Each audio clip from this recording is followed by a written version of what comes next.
Testing. 1, 2, 1, 2. Testing. 1, 2, 3, 4, 5, 6, 7, 8, 9. Thumbs up if y'all good. Good. Good. You good? You good?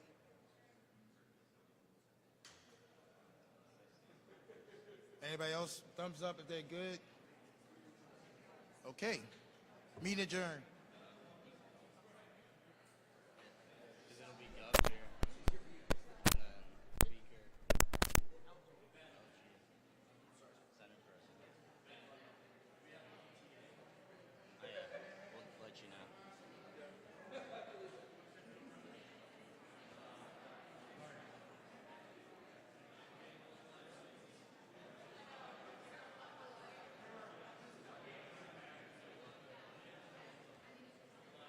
If Gov's right here, right? Ferguson's here. You're Jones. Oh, you want me to go there? You're Jones. And the LG. Where's LG? I think they all stand on the first down. I think everybody stands up right here because I mean he's tall anyway. So like because those should stand on the end right here on under the snap. Then everybody else can line up.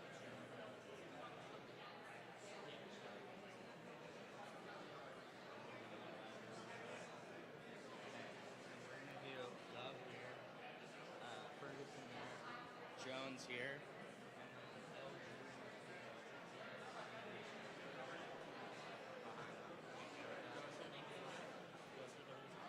I'll preset this, just make sure nobody steals it. Is he starting? Yeah. Do you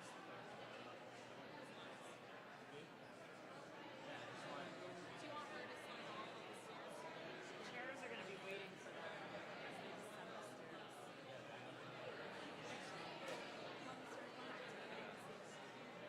LG should be out here soon. The LG's welcome.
Good afternoon, everyone.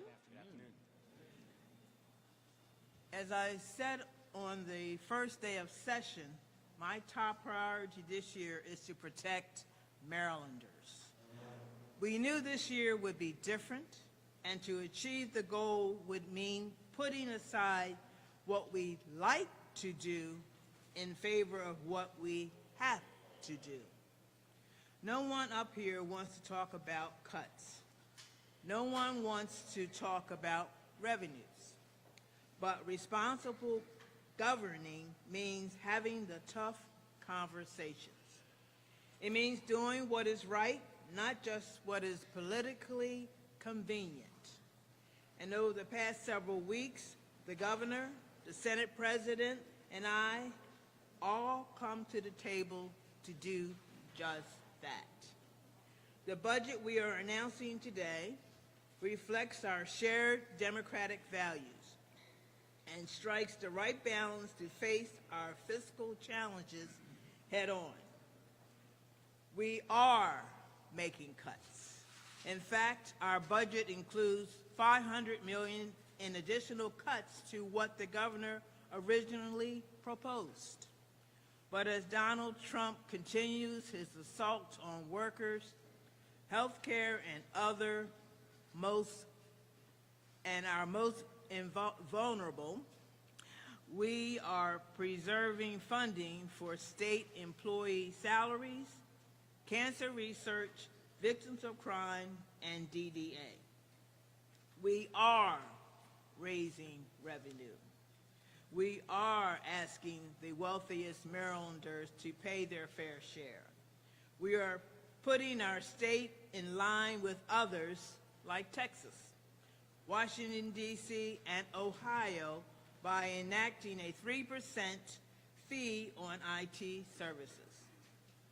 And as Donald Trump obsesses over cutting taxes for the top 1%, we are providing tax breaks to low and middle income Marylanders who will struggle the most under his administration. Let's be very clear. Donald Trump doesn't care about us. He doesn't care about Maryland. He doesn't care about the federal workers in Woodlawn, or the teachers in Howard County, or the farmers on the Eastern Shore, or the medical researchers in Montgomery County. He's out there every day disseminating our workforce and wrecking our economy. Donald Trump has shown us his values. Our budget, our democratic budget, which invests in our workplace, in public education, in health care, and in transportation, reflects ours. Thank you. I'll now turn it over to my friend, Senate President Bill Ferguson. Thank you very much, Madam Speaker. Thank you, Mr. Governor, Madam Lieutenant Governor, and to the leaders behind me, the chairs of our fiscal committees in the House and the Senate. I'm deeply thankful for their work over these last 70 days. We are announcing today a significant framework for the state budget. Legislative leaders, along with the governor's office, have agreed to a state budget framework that strikes what I and all of us believe is the right balance between fiscal responsibility and protecting our core social safety net here in the state of Maryland. The Senate, House, and governor's teams have worked diligently over these last 70 days to forward a budget framework that I strongly believe sets Maryland on the right path at this critical moment in time. With a potential storm looming from the federal government, we must rechart a new path for our great state that accounts for the chaos and uncertainty that we are seeing from D.C. every day. Getting here certainly has not been easy, as we don't have the full federal picture. But based on the last 2 months of the federal administration's slash and burn approach to governing, we do have a pretty good idea of what's coming later this year. The cost we may bear to the Trump administration's destruction is what I've been thinking about the most as we've had to make critical decisions on how best to balance our budget and, importantly, prepare for our future. Now, let me set a little bit of the economic picture here in Maryland. Right now, we currently rely on less than a third of our economy to provide 100% of our sales tax revenue. That no longer makes sense for our state. This budget framework includes important and responsive changes to tax policy, funding for education, and adjustments to state spending, changes that will have a net positive impact on Maryland residents and businesses alike. Let's dive into some of the key highlights. In order to achieve our revenue numbers, we had to consider many possibilities and proposals. And as we've moved through this legislative session, I have said many times that everything was on the table. Today, I want to announce that we have agreed to take a number of things off the table. We are not increasing the Maryland sales tax rate on goods. We are not adding a fee for deliveries. We are not increasing property taxes. We are not raising money from iGaming. We are not increasing the estate tax.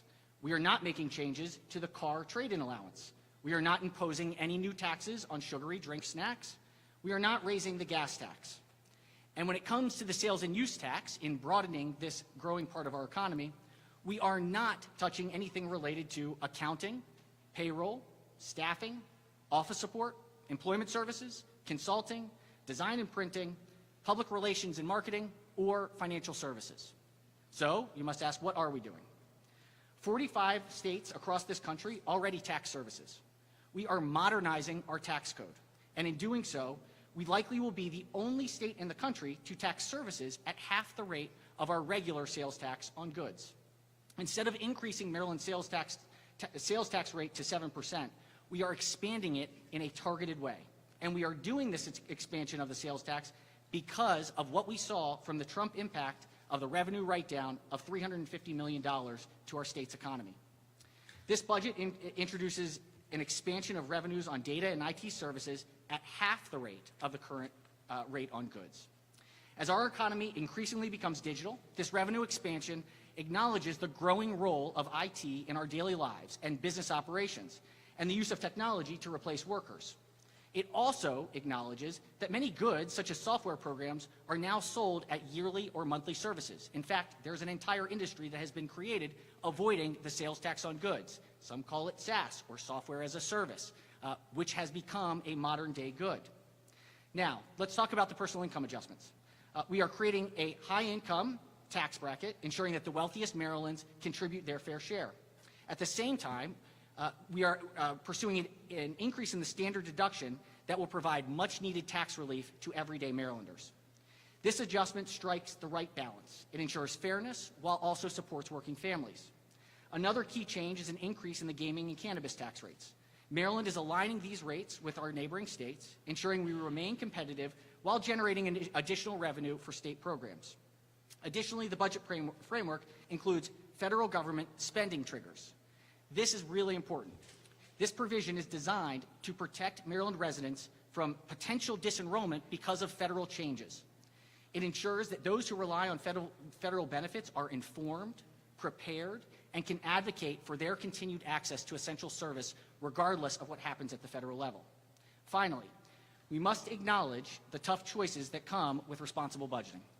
Under this proposal, we are cutting at least $2.3 billion to navigate economic uncertainties and the unpredictable federal landscape in both cuts and reductions.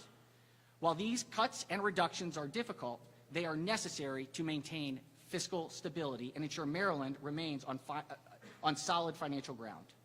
At its core, this budget aims to create a fairer tax system while ensuring that essential services like education, public safety, healthcare, and infrastructure remain funded. These decisions will shape our future, and it's crucial for Marylanders to continue to receive the high level of commitment that we know and expect to protect our most vulnerable residents in this uncertain time. Thank you very much, and the mic is yours, Mr. Governor.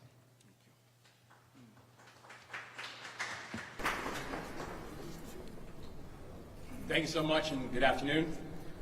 I am proud to announce that our administration has reached an agreement on a framework for the final budget with the Maryland House of Delegates and the Maryland State Senate.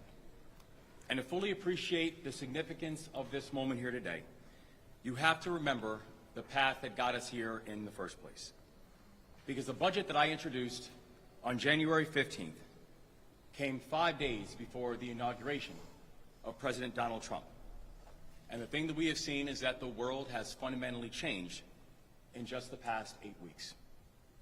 According to the credit rating agency Moody, federal cuts pose a greater threat to Maryland than to any other state in the country. And we have seen thousands of federal employees laid off and offices nearly shuttered. The president has launched a reckless trade war with our allies, including our largest trade partners, and those tariffs could mean over a $2 billion impact on our economy and directly harm our people. We're talking about the poultry farmer in the Eastern Shore, who's now paying 25% more. We're talking about the dock worker in Baltimore, who now has less work because there's less cargo. We're talking about the restaurant owner in Western Maryland who can't afford tomatoes or avocados or eggs, many of the basics that they rely on to keep their business going. And if we needed any more evidence that the Trump-Vance administration is a clear and present danger to our economy and to our people, just last week, President Trump announced his intention to cancel the FBI headquarters project in Prince George's County, Maryland. Maryland was selected as the best place for the FBI to meet its public safety mission. It's a project that would generate over $4 billion in economic activity for Marylanders. It's a project that would bring over 7,500 jobs. It's a project that was a decade in the making, and he canceled it via press conference without warning, without speaking to Congress, without speaking to us as a state, simply announcing that he would not go to Maryland because, as he called it, it is a liberal state. But while we've watched dysfunction and chaos from Washington, here in Annapolis, we've been working together. We will never compromise, ever, on protecting Marylanders against any threat, no matter who makes it. And that's exactly what this budget delivers. This is a product of days and weeks and months of partnership. And I'm proud to stand with Lieutenant Governor Miller. And I want to thank Speaker Jones and President Ferguson and their staffs. And I also want to take a moment to thank Chair Atterbury, Chair Barnes, and Chair Gazzoni for their outstanding work as well. Now, at the start of session, I laid out 3 principles that our budget needs to meet. The first is that we need to reform our tax code, and we will not do it on the backs of middle-class families. The second, we need to grow the economy, and we need to diversify our economy off of Washington, and we need to make Maryland more business-friendly. And the third, we need to and we will invest in our people. And I'm proud to report that our agreement hits all 3 of those targets. To grow our economy, we need to ensure that this is the best place to start and run and build a business. And we've agreed to invest in industries of the future that will grow Maryland's economy and create jobs like cyber and quantum and AI. And we will also protect incumbent industries and sectors that is at the heart of our larger prosperity, from our ports to our trade assets. And importantly, we need to diversify our economy because we can no longer count on Washington, D.C. to sustain our economic growth. Economic development investments in the final budget will go hand in hand with the legislation that we've introduced to grow the economy. We are streamlining state programs to make them more efficient and more effective. We are cutting red tape and reforming the procurement process to help our entrepreneurs build out their ideas and help them to bring them to scale. And we are transforming Maryland into a state that is unapologetically pro-business and unapologetically pro-growth, and not just in words, but also in deeds. Because of our emphasis on growth, our biggest framework will emphasize spending cuts over tax increases. to help us to close the budget gap. Together with the House and the Senate, we've agreed on a framework that includes at least an additional $500 million in targeted cuts on top of the cuts that our administration has already proposed. This is the largest amount that has been cut from a Maryland state budget in 16 years. This is what responsible governance looks like.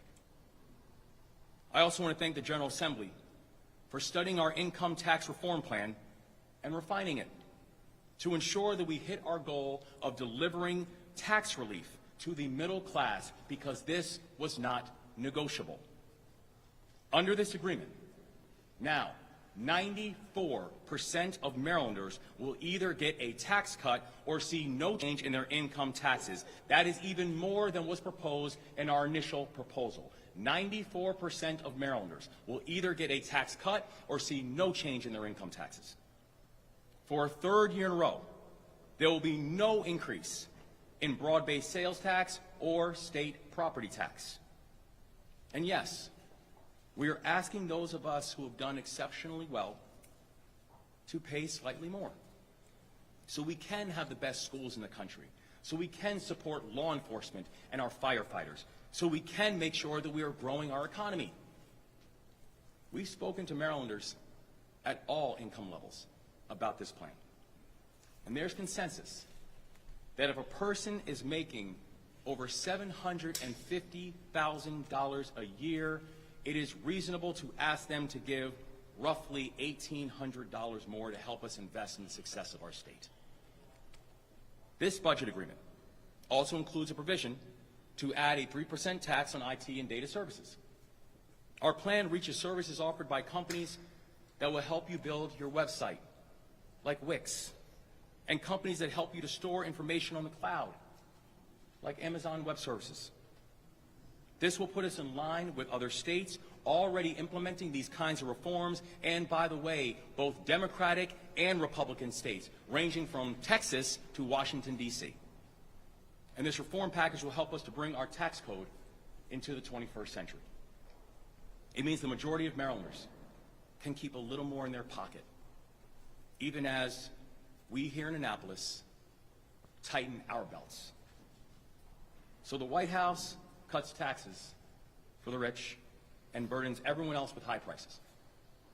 Here in Maryland, we're showing there's another way. While President Trump and Elon Musk gut programs like Social Security and Medicaid, here in Maryland, we are showing there is a better way. And if you take away only 3 things about our plan, it should be this: we are providing key investments that grow and diversify our economy. Together, we are ensuring that 94% of Marylanders will get a tax cut or see no changes in their income taxes at all.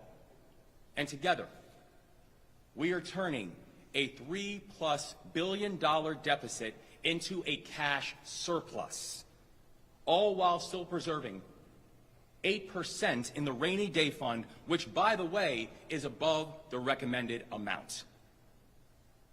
This is what good governance looks like.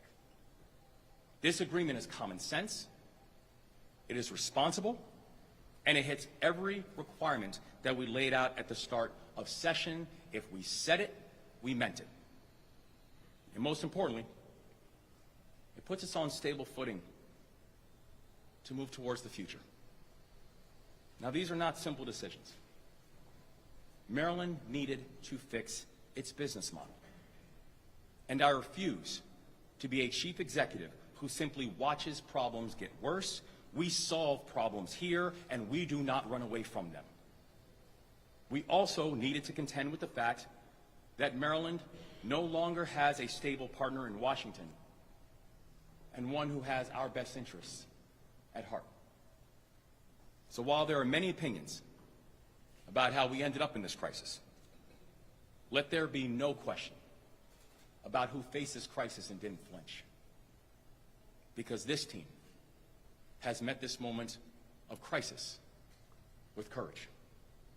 This framework will inform the final budget and the final bill that goes from the House to the Senate, and I look forward to signing it when it makes it to my desk. We know we have more work to do before sine die, but together, today, we celebrate a very important step forward in securing Maryland's long-term fiscal health. We now look forward to taking a few of your questions. Governor Moore, you said that this plan turns the deficit into a surplus. What is that surplus with this framework? Well, we're still working through the final numbers, but the thing that we know is that when we came on board, not only did we have a $3+ billion structural deficit, which had been predicted literally since 2017, we knew that there was no way that we were just going to kick the can down the road. And so by making responsible investments and also responsible cuts, we know that we have addressed that situation of that structural deficit, and then when the bill is completed now, we'll not only work to be able to address that structural, turn into a structural surplus, but also right now this bill has a little over $300 million in a cash surplus that's already in the proposal as the final numbers are coming out. Can you explain what the other cuts? There's deficits in the future, it looks like, coming down the pike for Maryland. Will you raise taxes again next year, the year after? How will we approach that? We're always going to make sure we're protecting Marylanders. And I've said before, I have a very, very high bar when it comes to how we're going to think about taxes. But I also know this, tax reform is incredibly important, and the tax reform that we are offering right now becomes incredibly important. It puts us along further lines with other states, as we mentioned before, but also what it does is it allows us to be able to say that we can have a responsible budgeting process when we're working together that helps to address the long-term needs and the hopes for the people of this state. Setting aside the people who will have no impact on their tax bill, what percentage of Marylanders will see a tax cut under this plan, and what is the average cut that people can expect to see? Yeah, so we're working through all the final details and the final numbers now, but the thing that we can say is that 94% of Marylanders will either see a tax cut or see no changes in their income tax at all. Regarding the data services tax, two questions. One, do you have an expectation for how much revenue it's supposed to bring in? And two, is it possible that tax could apply to people's cell phone bills, which obviously includes data services? We're still working through all the final details right now, but the thing that we know was that we were not going to put the pressure, the additional financial pressure on middle-class families. That was something that became very important to us as we were working through it. And we've actually been working with a lot of the entities, especially even some of the entities who are going to have to pay a little bit more due to the data and IT attacks, and who also understand that as our economy has continued to evolve and as our economy has continued to change, that there is a need for people who are the main beneficiaries of that changing economy to be able to also pay a fair share.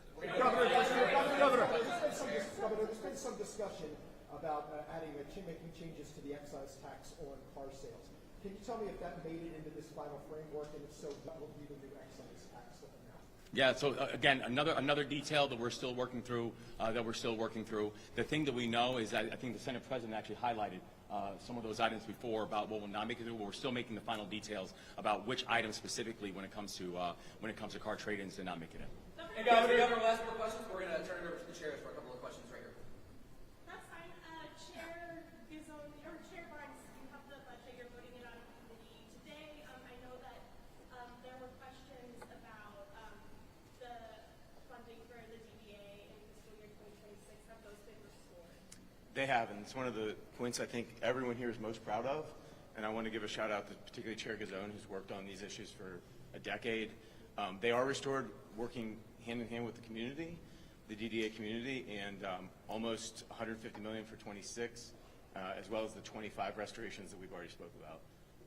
Chair, where does the blueprint stand right now? Are the custom community schools and the collaborative time still in? Where are we at? As you probably well know, the blueprint is not part of this budget. It's a separate bill. We're going to continue negotiations on that bill as the days move forward. It's not part of the budget. It's funded for it. Is the capital gains tax still a part of the proposal that was initially in the governor's? It is, and we are looking to use the capital gains particularly for important investments in our transportation systems, as well as to help our structural balance. What we do know is that the Trump tax cuts that are focused on billionaires is likely to help those who have done the best. And so this is the right place for Maryland to look to have sustainable investment in our infrastructure and in our budget overall. Mr. President.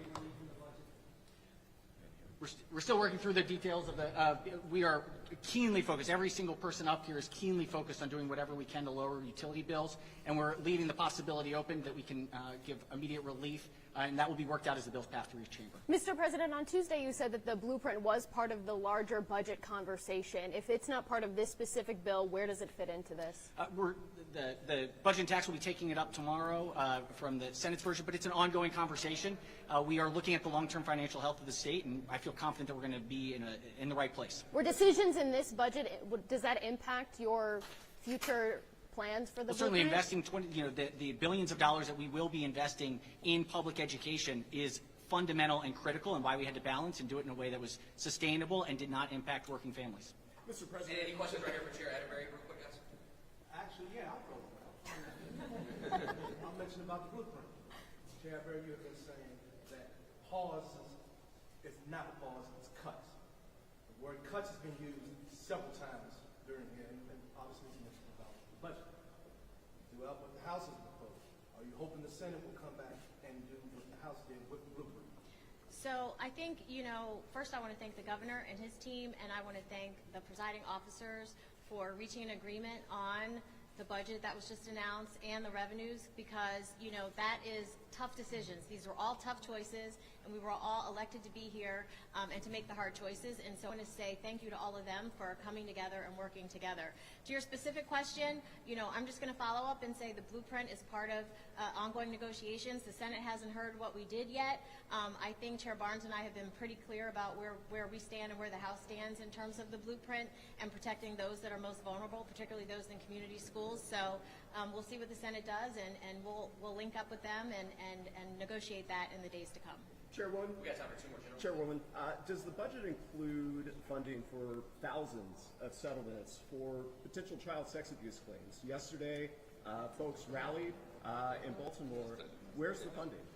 It does not. How is the state going to pay? It's still a product of very complex negotiations, settlement negotiations with victims, and so I think we are monitoring those settlement negotiations very closely. A question: when you talk about bringing taxes, you talk about bringing taxes into line with the other states, and anyone can answer this who'd like to. You talk about bringing it into line, but the question I would have for you is, what would separate you to make you attractive to businesses to come to Maryland if now it's on the level with every other state? Well, I'd say the thing that would attract businesses to come to the state of Maryland is not just the fact that we have a tax code that is aligned with other states. Because frankly, that's not how businesses are going to make their decisions. Businesses are going to make their decisions based on what state is creating the best climate for them. What state is doing things like procurement reforms and regulatory reforms and permitting reforms and making it easier for businesses to come and grow in the state of Maryland like we are doing here in the state of Maryland. What state is doing things like investing in education and making sure that you have an educated workforce and a strong pipeline like we are doing here in the state of Maryland? What state is making sure you're investing in transportation that's able to get people from where they live to where they work, like we are doing here in the state of Maryland? What state has the greatest ecosystem for the new industries and technologies of the future, like life sciences, like IT, like aerospace and defense, like we have here in the state of Maryland? And so not only does this package make it more competitive for business when you're looking at a taxation basis and coming up with incentives for business to be able to come and grow in Maryland, it's also about all the other things that Maryland offers. And it's the reason why we have had such great and productive conversations with business leaders all over the country who, if they're not already here, they know they are getting phone calls about coming to the state of Maryland. It's the reason that we just announced just recently that, looking at the most recent job numbers, that we have gained more in this administration in 2 years than the last administration gained in 8. And that was driven by the private sector. So making Maryland more business friendly, making Maryland more economically competitive is not just the fact that this team and this coalition has been able to address things like tax reform, but it is also about are we doing the other things that's making Maryland more economically competitive, because we are unapologetically pro-business and we're unapologetic about the fact that growth is the only way to be able to solve our fiscal challenges, and that's exactly what we're going to do in the state of Maryland. Governor Moore, looking at, obviously you're saying that a lot of things are still part of the negotiations. This is the framework. But if you are confident that there is $500 million more in cuts, can you share with the people at home what exactly the state government is planning to cut? I mean, sure. I would say, the agreement includes at least this amount in cuts. He still has to go through all the committees and through each of our chambers. And so, these are at least not $500 million. We can provide. Look, I think the best thing to do would be, I know this isn't the end of the discussion. You're going to see in an hour the House's version, and you'll see those cuts. It's a whole list of things. Can you give us an example of one? Vacancy reduction is a great one. All right, guys, thank you all so much. Okay.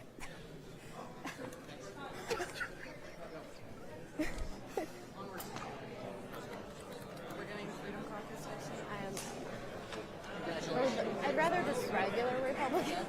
I think, but anyone who's here. Can we switch your Yes. body real quick? Yeah. I know that Griffin Buckle. Yes, that's what they told me. Yeah, I see Buck a little bit.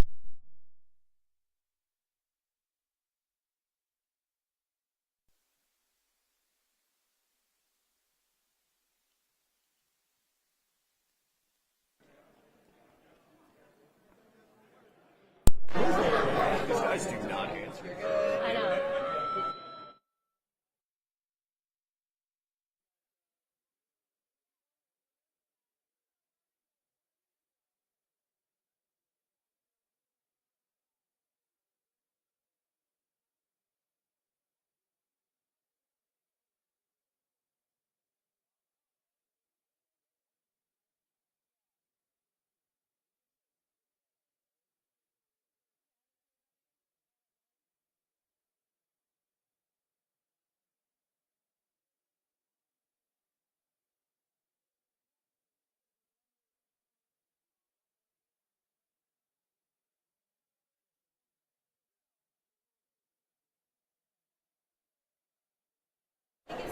In the last 16 years. Sorry. Are you guys happy with that? Listen, we did a bingo card of how many times the Trump Where is it to?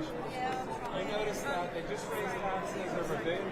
They offered very few details about. They couldn't even answer one question. Name tax that you're going to cut. Name one cut. Couldn't answer it. We heard Trump, Trump, Trump, Trump, and we're raising your taxes $1 billion. That was the net result of this press conference. Got it. And I guess the question would be, what can be done? I mean, this sounds like they've come to compromise. What can you guys do? I mean, look, we've said it all along. Massive budget. It's $60+ billion. Marylanders don't need $1 billion in new taxes. And oh, by the way, I think somebody slipped and said they might be taxing people's cell phone bills. Did you hear that? I mean, this is outrageous. Very few details offered. I guess we're going to have to wait and see what is brought up in committee later today. So. I would just add the same, that the word framework was used a lot more often than details.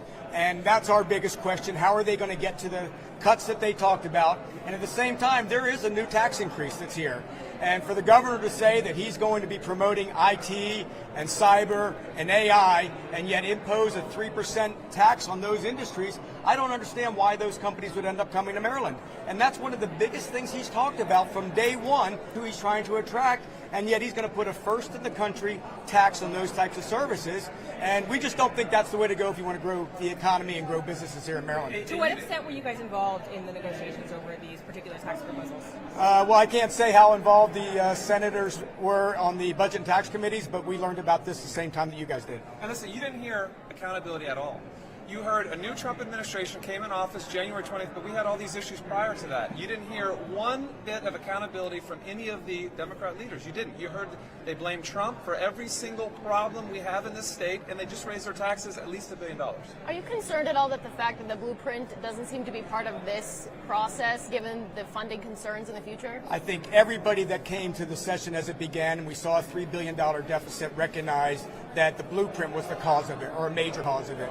The fact that they have not looked at the out years when we're seeing $5 and $6 billion deficits as a result of the blueprint just shows that they have not taken that into consideration. The fact that they could not answer questions on where the blueprint was and how they were going to manage that. You know, I think, again, there's a lot of gaps that need to be filled out in the next couple of days. To come out here and to make it sound like they have a solution, I just think is that that was really just misleading Marylanders. Let's be clear, this was a business as usual press conference for the Maryland Democratic Party. Governor Moore came out, didn't even lead off the press conference, and it's been a lack of leadership the entire session, but this was business as usual. They say they're going to cut some stuff, and they may cut a few things, but I guarantee you our budget will be larger than it was last year, and there will be a new tax on every working Marylander. This nonsense about income taxes, this is going to tax people who create jobs, it's going to tax people who use IT, and it may even tax their cell phone bills. And so I think the public is saying we want a fundamental shift in how we do government to stop the expansion of government so that we can get our budget back under control. Speaking of expansion of government, is the caucus concerned about the expansion of the state workforce? I believe the budget has calling for about 900 more state worker jobs. Is the caucus concerned about that? It's a great example. It's a great example of business as usual. How can you say you're downsized, you're going to save and cut? One of the easiest things to do would be to institute a hiring freeze and start to scale back on positions that aren't filled but are funded in the budget. I would think this goes back to the initial fiscal condition that Governor Moore inherited, and he's gone back and forth on whether it's been good or bad. We've seen both comments from himself. But nobody in their right mind that thought that we were in a dire fiscal condition would come out with the goal of hiring 10,000 new employees. If you're in a dire fiscal condition, you would say, we can't hire any more people. We have to put some type of hiring freeze in place. And he came out exactly the opposite and says Maryland government needs 10,000 more people. That's, again, it's something's amiss when you talk about that. Do you think that there will be tax increases next year if this plan right now does not address the funding concerns in the future? Honestly, I don't think this year is off the table yet. I think that there are still great concerns. As you have seen today, everything is the Trump administration's fault. As we know, the federal budget fiscal year ends in September. Wouldn't be surprised to see us all coming back in October and trying to address, in their minds, some of the things that Trump administration caused. And why would we be adding a new tax to the very industry we're trying to grow? It almost seems counterproductive. Why would we do that? So here we are trying to grow an industry to provide economic opportunity for folks in our state, to provide jobs, and we're going to tax the hell out of it. It just doesn't make sense. And this is business as usual for the Democratic majority. Were you guys satisfied with the amount put into the rainy day fund? You know, again, we are hearing sometimes details that they want to provide us, but yet framework when they don't want to provide the details. So I think we're going to have to wait and see if that's really the case. Do you think that the reason why they didn't provide details on what's being cut is because they don't know, or are they just afraid to say it on camera? I think there's a little of both. I think, again, they're talking broadly today, and we are still not seeing the type of details that people have asked questions about, that we've been concerned about. So I think that you're going to end up seeing these types of things come through, but they probably are not fully there yet. Their messaging today was for their very sort of their liberal activist base and the most liberal members of the General Assembly. They started off bashing President Trump. They talk about raising revenues, they call it, which is taxes. It comes out of all of our pockets, and then they get to the cuts, but they really don't want to say the cuts on camera. And look, we've got to make cuts, and so we'll see what comes out of it. But I think it was a little bit of both for sure. I don't think they've worked it out completely yet. All right, guys. Thank you. Thank you all for being here. Thank you all for being here. Thank Mackenzie for helping me over how to make that work because it fell on the floor. Thank you. Thank you all. Oh gosh, what are we doing now?